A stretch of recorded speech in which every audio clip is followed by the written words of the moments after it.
साहब जो हैं वो स्टील मिल के हवाले से कुछ बयानात कर रहे थे। ये कैमरे को तो देखो, तो कैमरा देखो ना। मैं उनसे जानबूझ के इनको इतनी तकलीफ हो रही है। स्पीकर साहब, कैमरा जानबूझ के साइड से लिया है इसलिए। जी बोलने दें आप अपने जो आपके मोअज़्ज़िज़ मेंबर हैं जाम अब्दुल करीम बजार साहब बात करें, वो आ रहे हैं कैमरे पे जी नजर। पकड़ के फिर बोला आप छुपाओ तुम्हारी ऐसी की तैसी।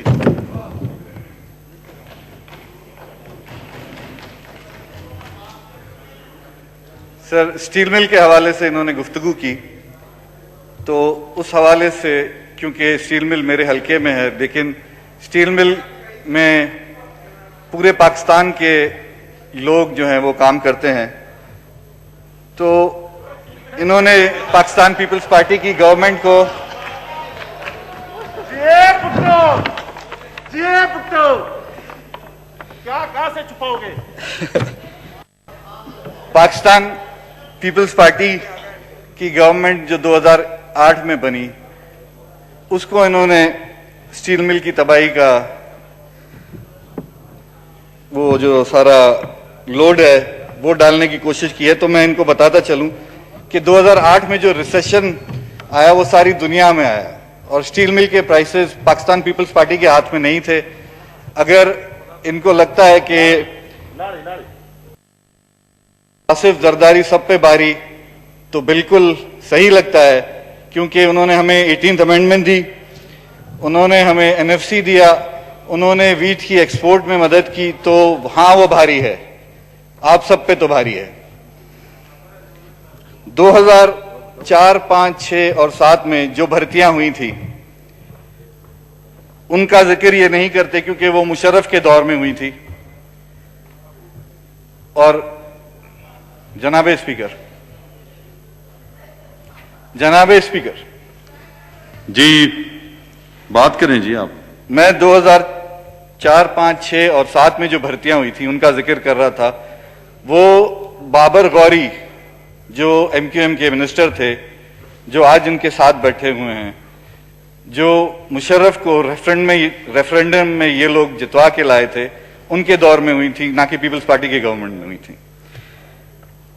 इसी के साथ साथ सर जो 9350 अफराद ये लोग निकालने की बात कर रहे हैं, तो इनको बताता चलूं कि वो 9350 अफराद नहीं है, बल्कि वो 9350 खानदानों की बात कर रहे हैं। सर मैं उनके बारे में नहीं बोला था, उनको मना करें मेरी बारी में ना बोले, दरमियान में ना बोलें, आप तसल्ली से सुने, बाद में आपको मौका मिलेगा, आपकी बात हो जाएगी। सर जी आप बात जारी रखें। बारी में रखें, नहीं बोले, उनको मना करें, हमारी बारी में ना बोले। बातचीत ना करें, किसी को इंटरप्ट ना करें, आपको रिकॉर्ड की आपको जो मौका मिलेगा आप बात कीजिए जी, आपको मौका मिला पूरा जी। जी बात करें जाम अब्दुल करीम बजार साहब। सर हम उनकी बारी में खामोश हैं, उनको रिक्वेस्ट करें ना बोले हमारी बारी में। रिक्वेस्ट जो है आप प्लीज बात करें। 5-6 में भर्तियां हुई उसका रिकॉर्ड बेशक मौजूद है, ये भी देख लें, आप लोग भी देख लें, हमें कोई एतराज नहीं है। अगर वो भर्तियां इनके दौर में नहीं हुई या बाबर गौरी के दौर में नहीं हुई तो फिर ये लोग बात कर सकते हैं उस पर। जो 9350 अफराद की ये लोग बात कर रहे हैं सर, वो 9350 अफराद नहीं है। उन 9350 अफराद वो खानदानों पे मुश्तमिल है। हर अफराद के पीछे 3 से 5 लोग जो हैं जो उस रोजगार पे चल रहे हैं या जिनकी रोटी चल रही है उस पे। तो अगर ये एक तरफ इलेक्शन के दौरान वादे करते फिर रहे थे कि हमारे पास स्टील मिल का हर मसले का हल है, हम स्टील मिल को आपको चला के दिखाएंगे।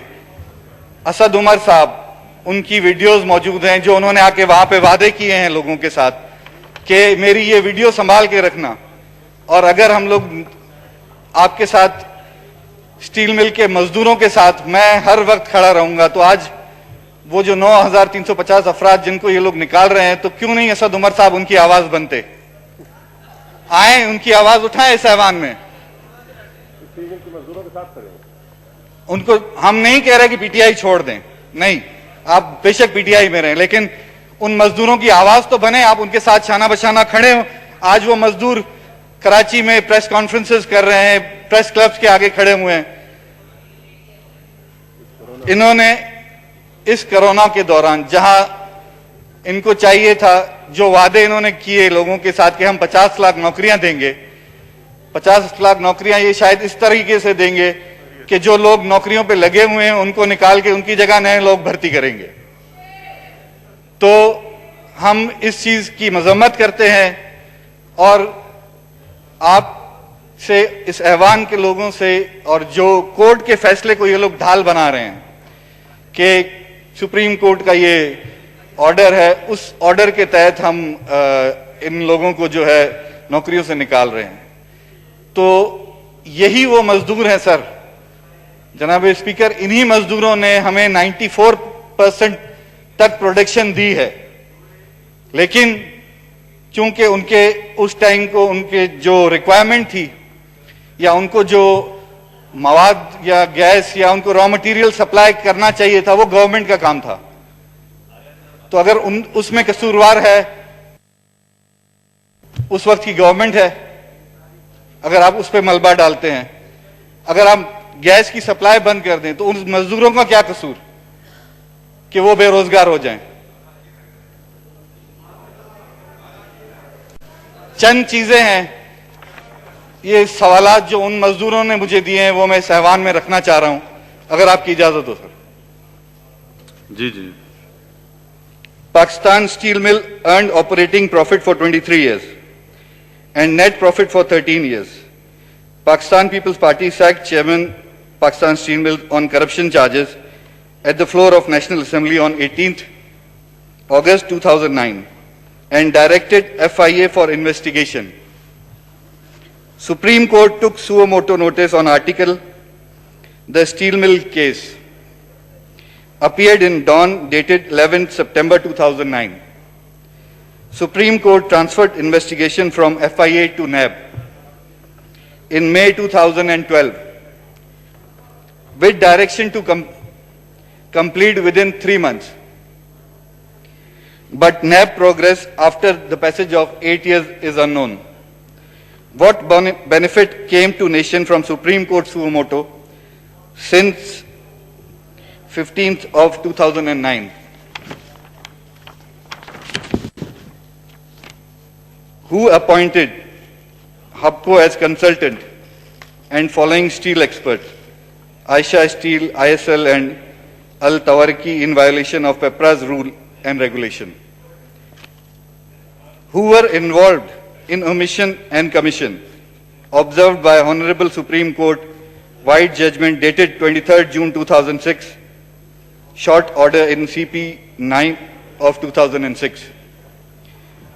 Who proposed and purchased 13th October 2018 stamp paper of rupees 100 from Orangi, Karachi for signing the confidentiality agreement in between Pakistan Steel Mill and HUBCO?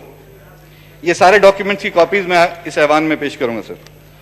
What were the charges against Chairman Pakistan Steel Mill Board of Directors Engineer Abdul Jabbar Memon, who was illegally removed by Ministry of Industry and Privatization on 28 March 2019 because he did not endorse HUBCO as consultant on the direction of Ministry of Interior and Production? Is it not sufficient to prove this Pakistan Steel Mill scam as PTI government appointed the same very parties as steel experts having conflict of interest with Pakistan Steel Mill, approved by Prime Minister Cabinet as steel experts who were involved in omission and commission, observed by Honorable Supreme Court of Pakistan, White Judgment dated 23rd 2000 August in CP 9 of 2006. Sir ये कुछ सवालात हैं जो वो